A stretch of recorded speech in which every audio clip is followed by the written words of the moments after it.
No niin, morjesta.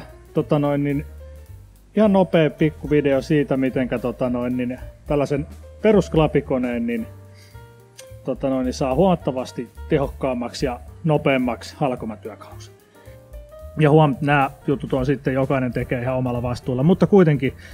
Eli mitä mä tässä on tehnyt, niin tässä on tää sähköboksi ja täällä on tämmönen nappi.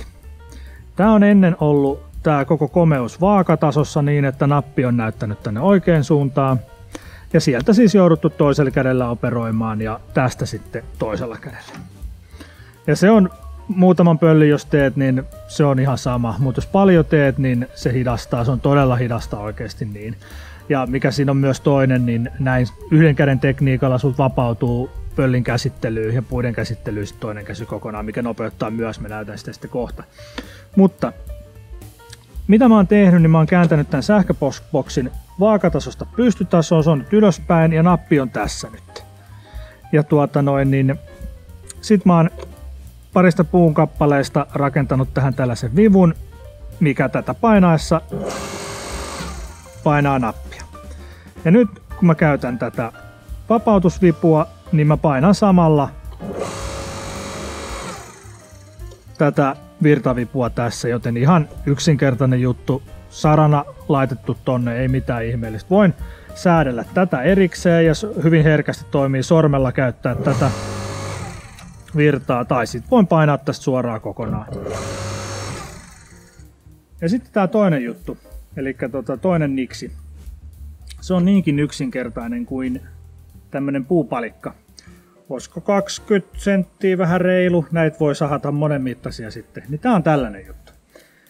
Elikkä kun sä näitä pöllejä teet ja halkoja teet, tämän kelkan liikeratahan on aika pitkä. Ja kun sä nostelet uusia halkoja sun muuta, niin sunhan pitää päästä täältä irti, jolloin käy se, että tää kelkka perhana palautuu tänne taakke asti. Elikkä näin. Kun sä päästät irti, kelkka palaa taakke asti, ja kun niin hidas kuin tää onkin, niin siinä kestää aivan sairaan kauan, kun se tulee takaisin, että päästään edes sinne pöllin luo. Niin miksi on tämä?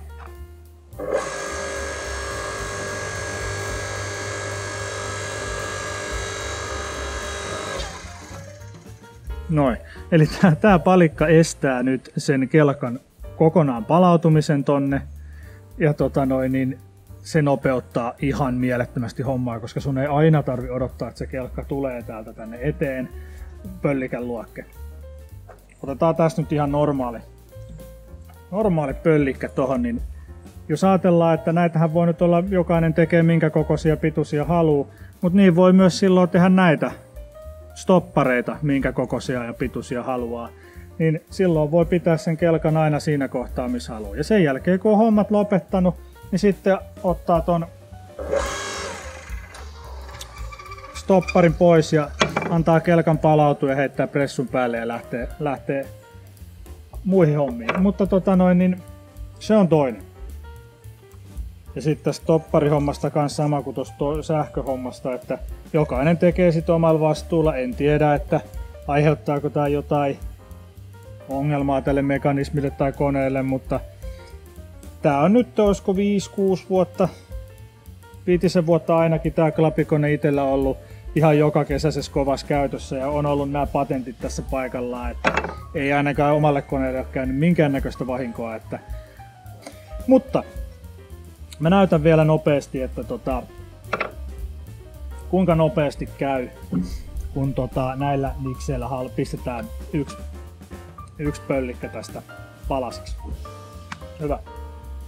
Eli vaikka mulla nyt täällä on tämä yhden käden mekanismi, niin mä en käytä sitä nyt. Mä leikisti painan niin kuin 2 kädellä.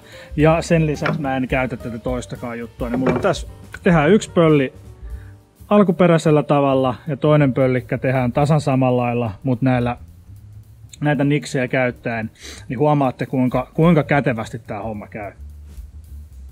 Eli otetaan ensin tällä lailla hitaasti vanhanaikaisesti. Leikitään, että painetaan toisella kädellä myös nappia.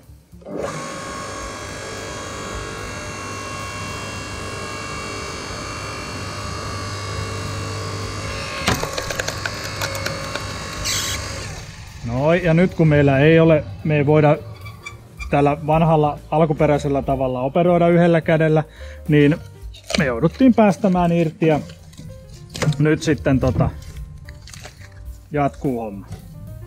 Lähtee muuten hyvin tuo.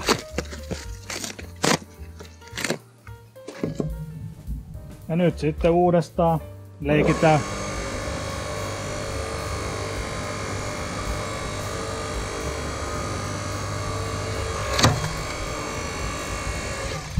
Mä pistän nyt 4 osaa, nää on mun mielestä ihan hyvän kokoisia. Vois pistää pienempääkin vielä, mutta tän vois pistää 3. Ja taas on kelkka palautunut ja 2 kädellä.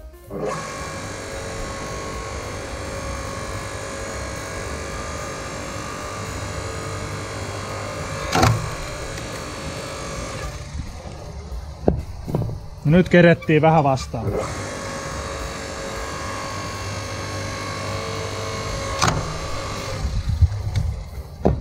Noin. Ja nyt otetaan sitten toinen pölli. Noniin. Ja nyt sitten laitetaan tänne tämä.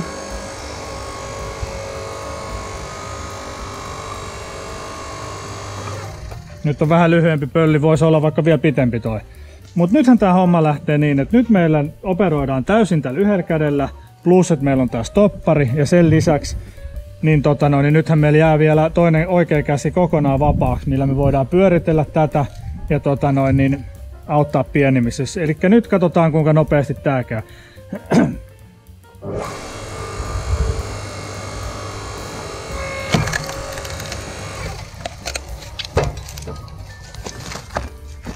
Otetaan tästäkin tuohet talteen. Noin. Ja nyt sitten.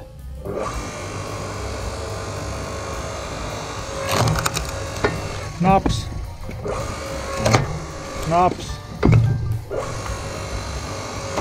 Naps. Naps. Elikkä noin paljon nopeammin homma käy silloin, kun pystytään käyttämään toista kättä tässä. Elikkä, ja voidaan operoida yhdellä kädellä. Meillä on stoppari ja toinen käsi pystyy käsittelemään noita halkoja ja noita pölliköitä. Eli noin nopeasti se kävi. Eli jos nyt tehdään joku 10 pöllikkää, niin no joo. No kyllä se aika siinäkin on varmaan puolet nopeutuu. Mutta sitten kun on sellainen 100 pölliä tuossa, mitä pitää tehdä, niin se säästetty aika on ihan valtava. Ja sitten sen lisäksi vielä, että siinä säästää aikaa, niin on paljon mukavampi tehdä näin. Ei väsy selkä, kun täällä päin painelit 2 nappia ja ties mitä keräilet niitä pölliköitä, niin näin. Mutta jokainen halkoo tavallaan, tässä oli niksi. Jokainen tekee omalla vastuulla, jos haluaa tehdä perinteiseen tapaan, niin tehkö. Kirveskin on muuten keksitty, niinkin voi tehdä. Mut hyvä. Tämä oli tässä. Kiitoksia.